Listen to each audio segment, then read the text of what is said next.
Chapter 1000, Prelude. In the grand palace above the gray fog.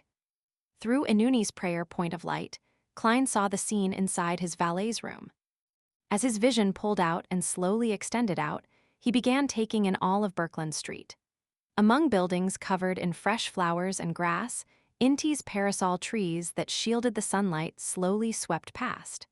There were slow-moving carriages that were elegantly or beautifully adorned, and youths dashing quickly on bikes. Finally, Klein locked onto Unit 39, Member of Parliament Mac's residence. He then lowered his field of view and began observing every animal and human to see if there was any black-haired, black-eyed, monocle-wearing man. Phew, there's no switching or grafting of fate. Nearly 10 minutes later, Klein heaved a sigh of relief. At this moment, a carriage drove into Mac's residence and stopped at their doorstep. A young lady with curly black-green hair and bright, dark brown eyes alighted from a carriage. It was none other than Hazel, who had returned home. She was wearing a dark green dress that didn't expose her shoulders. Her lips were slightly pursed, and she wore a relaxed look with a hint of joy. Upon seeing Hazel in such a state, Klein's heart skipped a beat. This was definitely abnormal. From Klein's point of view, the rat demigod had only two outcomes after meeting Ammon's avatar. She either had a trump card and managed to escape successfully at the cost of being heavily injured, or she had turned into a beyonder characteristic to strengthen Ammon's avatar.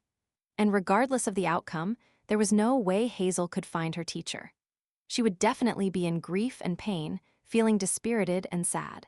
So how could she be relaxed and happy? With her taking the risk to head to the manor in the suburbs to inform her teacher, she's not a cold and selfish person. Her present state indicates that she has confirmed that her teacher, that rat demigod, is fine.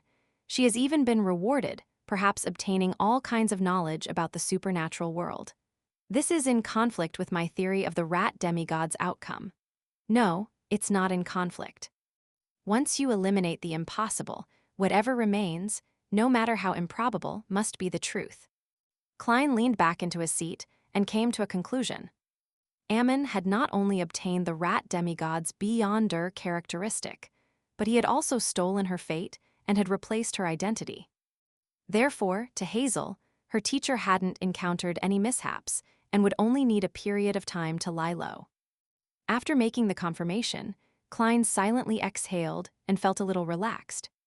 To him, the most terrifying aspect of Ammon was that no one knew what form or identity he would use to appear. It could be possible that Member of Parliament Mac would one day wear a monocle, or that insects in the garden would turn around with monocles on their faces. Therefore, after grasping the identity Ammon might use to appear, Klein couldn't help but feel more assured. As for Ammon's performance being problematic in front of Hazel, Klein believed that it was impossible. After all, Ammon was a king of angels that was fundamentally good at deceit. Even if he mentioned something that differed from what the rat demigod had said, he could easily use the excuse of it being a test with what he now said being part of her formal education to fool her. Of course, based on Pallas Zoros's depiction, Ammon definitely wouldn't appear as a rat demigod, so I shouldn't be careless. Klein did some observations before retracting his gaze and leaving the gray fog. Inside his room, he sat on a reclining chair and drank some black tea with a lemon slice. He half closed his eyes and considered how he could deepen his relationship with Kona's Kilgore. After an unknown period of time, Klein suddenly opened his eyes and activated his spirit vision. At the demigod level, he could already activate it at will. Almost at the same moment, Rionette Tinker walked out of the void with the four blonde, red-eyed heads in hand. One of them had a letter in its mouth. "Whose letter is it?" Klein asked as he reached out his right hand. "Sharon," Rionette Tinker's other head answered. "Miss Sharon, she should be making her final preparations for the advancement. Why would she suddenly write to me?" Klein was slightly puzzled as he received the envelope. After he opened it, he found very little content. There was only a simple line. Emlin White is seeking out the Rose School of Thought. Emlin is seeking out the Rose School of Thought. Klein pricked up his brows in surprise. His opinion of Emlin was a sanguine who was afraid of trouble. Unless necessary, he didn't even wish to head out. So how could he actively search for the Rose School of Thought? This definitely is Emlin's own will. Yes, Emlin had mentioned that some important figure of the Sanguin was meeting him. This is a new mission that the Sanguin gave him? It's very possible. However, why didn't he mention it in the Tarot Club? Oh, it was focused on the punishment operation, and he had other clues, so he temporarily kept it from us. Klein thought as he leaned forward. Under the watch of Miss Messenger's 8 eyes, he took out a piece of paper and a fountain pen from his coffee table. He wasn't curious about Emlin's clues, because it was an obvious matter. Since Miss Sharon knew that Emlin was seeking out the Rose School of Thought and had asked their mutual friend, Detective Sherlock Moriarty, about this matter, it meant that this Sanguin had likely asked the help of the black market arms dealer Ian from the Bravehearts bar. This also meant that, in Emlin's previous commissions, he must have noticed Sharon or Merrick. Otherwise, it was impossible for him to mention the Rose School of Thought to an ordinary person. I don't know enough about the apothecary pathway. I can't determine how Emlin discovered a wraith or zombie. Klein crossed his right leg as he placed the letter on his thigh and began scribbling. This is likely a mission the Sanguin's upper echelons gave Emlin. They hate the Rose School of Thought members who believe in the primordial moon, and they have directed this anger at the other factions of the Rose School of Thought.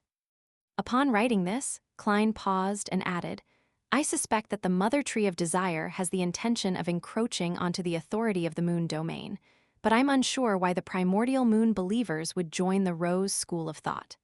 This secret existence seems to have a very complicated relationship with the Mother Tree of Desire. They are at odds, but they have also cooperated. It's hard to tell. Putting down his pen and folding the letter, Klein looked at Miss Messenger, who had been waiting. He asked with a chortle, How did you know that I'll be replying? One of Rionette Tinecare's had succinctly answered, Inkling. Right on the heels of that, the 4 blonde, red-eyed heads spoke one after another. You seem a little livelier. Recently. Your expression has also become much richer. As Klein pulled out the box that was connected to his golden pocket watch, he took out a gold coin from it and said with a self-deprecating smile, repeatedly wearing a thick mask isn't good for one's mental health. I realized that after becoming a demigod. Therefore, unless he was in situations where he needed to disguise or hide his feelings, he limited the use of his clown's power to control his emotions.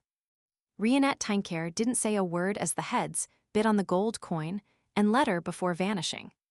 Watching Miss Messenger leave, Klein leaned back slightly and inwardly muttered, I wonder if Miss Sharon and Merrick will use the Sanguin to deal with the Rose School of Thought members in Backland.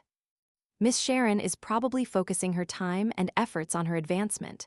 She might not involve herself, but I can't be sure about Merrick. Emlin changed into his Church of Earth Mother priest robes and then wore a red coat and a silk hat before walking out the Harvest Church. He then got into a rental carriage by the roadside. After saying his destination, he casually cast his gaze out the window.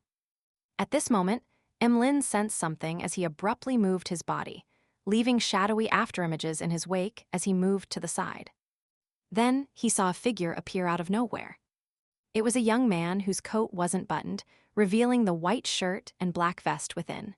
His brown hair was a little moist and messy as though he hadn't combed it in a while. His brown eyes were filled with temperance, as though he was restraining certain urges deep within his heart. Upon seeing this pale corpse-like face, Emlin tipped his chin and said with a smile, showing no signs of nervousness, You have finally come.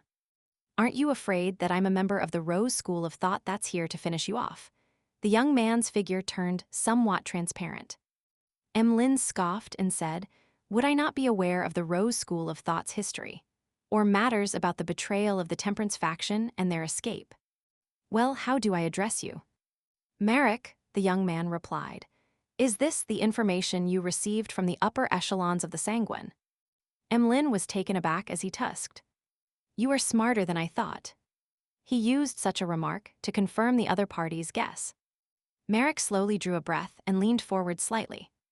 How did you notice our existence from Ian's side? Emlin leisurely leaned back into the carriage and said with a smile, Humans have the smell of humans. Wraiths have the smell of wraiths. Merrick fell silent for a few seconds before asking, You Sanguin wish to deal with the Rose School of Thought members in Backland.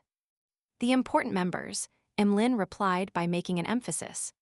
If that's the case, we can use ourselves as bait to help you fish out the Rose School of Thought members.